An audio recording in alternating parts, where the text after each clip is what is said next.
Felt like we had a pretty good game plan coming into this game, knowing who this team was we were playing against.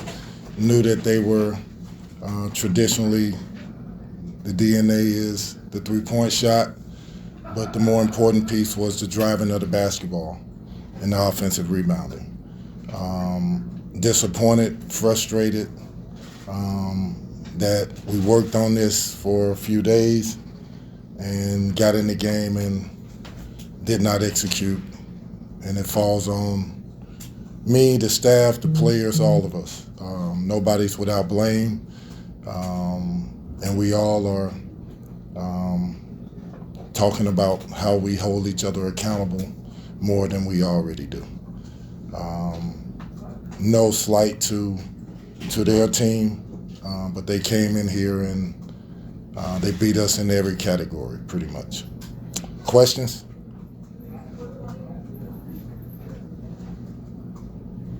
Yeah, Kenny, after such a tough loss on Saturday, how do you explain just not getting any sort of a better effort from the team tonight against Arkansas State? I think, guys, in the first half we didn't play great, but we did a decent job, not a good enough job, to be honest with you. But in the second half, I thought we, again, played selfish, evident by 3 assists. Evident by guys just driving the ball and playing to score for themselves and not their teammates. First half, I thought we did have a multitude of plays where the ball moved around and we got good shots, we just missed good shots. But the defensive effort, the gambling on the ball, not keeping the ball in front, that all played a part in us being on our heels on defense and them shooting 51%. I think they shot 25 for 43 on 2-point field goal attempts. They just seemed to straight line drive you guys a bunch. Why do you think you had so much trouble staying in front of them? I think that we allowed the offensive player to get close to us, and we worked all week, Rick, on a drill called retreat drill, where we keep the guy in front and we just retreat and we meet him in the lane. And our hips stay square. So what we did was we let them get into us and then we opened up our stance, which gave them a free lane to the basket. It's hard to do, but you got to do it. You got to find a way to keep that ball in front of you. You got to find a way to not gamble, be disciplined. And then after that, we got to help each other. We seem to be disconnected defensively as well as offensively down the stretch. Kenny, you kind of touched upon the accountability factor there. Is there anything that you felt personally, from a head coaching perspective, you could have done more or better or different tonight? Of course, I'm always critiquing myself, and I want guys to figure this out. I want guys to understand how important it is that they play for each other, and I'm constantly preaching it. They say they understand, but their actions at times say otherwise. So I have to continue to ask them questions on what can I do more to make sure that they fully understand what it takes to be a winning basketball player, but more importantly, a winning basketball team. Kenny, I was curious how you kind of approached the, for lack of a better phrase, the messaging part of being a head coach, because bringing up Karan's dismissal from the team, when he was absent before, it was like he's not in trouble, and I'm trying to connect how it goes from not in trouble to now no longer there. Well, I think we, in reference to Karan, we put out a statement, correct? And, the statement is pretty plain. I don't want to really dwell in it. I care about the kid, and I wish him the best, and I think that's what we said in the statement. Kenny, about Karan being in attendance tonight, what does that say about the relationship between Karan and this program? The fact that he was still there for the women's game, for your game as well. He was sitting in the stands in Section 119. Any kind of thoughts on that? I would ask you the question, what does that mean to you, opposed to what it means to me? Again, we came out with a statement. I'm not really trying to dwell in it. It's emotional for me, simply because he's a good kid, and it's one of those circumstances, but we've already addressed it.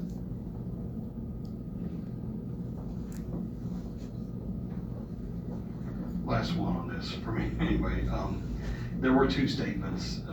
I know that there was one that he was transferred and one that he was dismissed, and that people are confused as to why it transpired that way. Can you shed any light on that? I cannot shed any light on it. I wish I could, but I can't. That's pretty much it.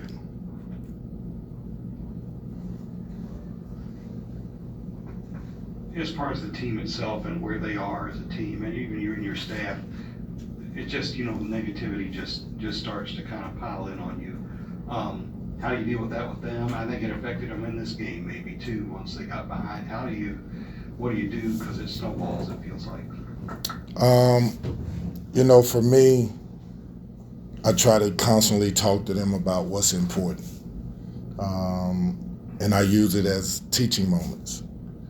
I think that sometimes, fans, critics, they look at something and they see it just in wins and losses, and not really fully understanding that there's young people that hear everything that people say. And that hurts them because they trusted to come here.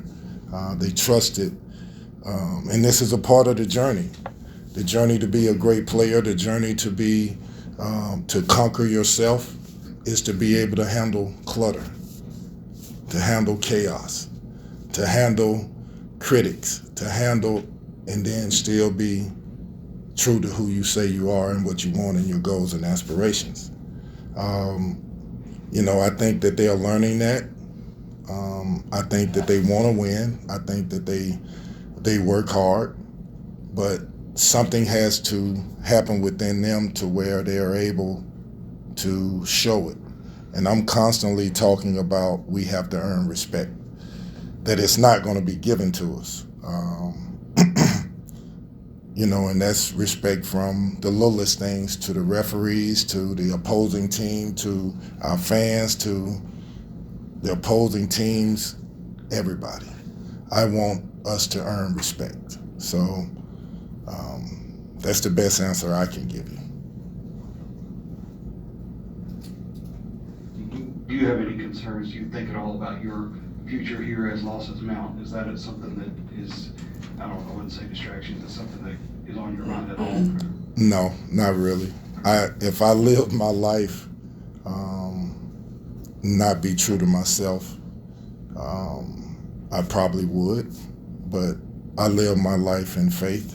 I live my life knowing that, to be honest with you, am I doing right by the young people? And every single day, I question that. And what I mean by question it, when the day is over, did I cheat Sky Clark?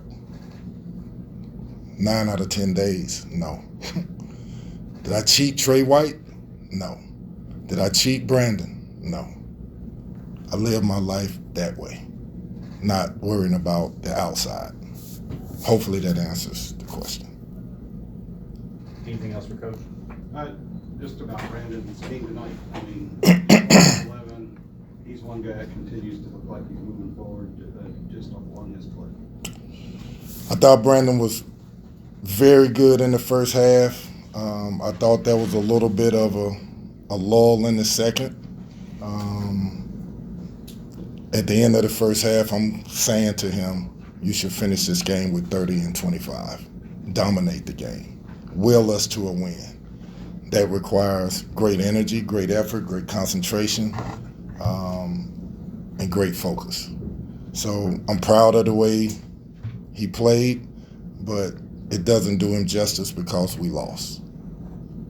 Kenny, as these losses do mount, has your message to your team changed at all? Is there any sort of difference as far as how you're handling it or other coaches are handling it? And ultimately, what is the response of your players too? I mean, are they taking this personally? Is there kind of any emotion? What does that look like? Well, young people always say the right things. And as a teacher, I'm constantly saying, okay, are you sure what you're saying is being exuded through your works? So your actions have to coexist with what your words are saying. And I want them to understand what that means. So obviously they're saying, we can do this. We know what our goals are. We know that we can do it. We got to be connected a little bit more. We're close, we're close, we're close. We all got to hold each other accountable as teammates more. But then, are you doing it? And some of that, is hit or miss. And they have to figure that out. And we have to help them as coaches figure it out. Okay. Thank you all. Right.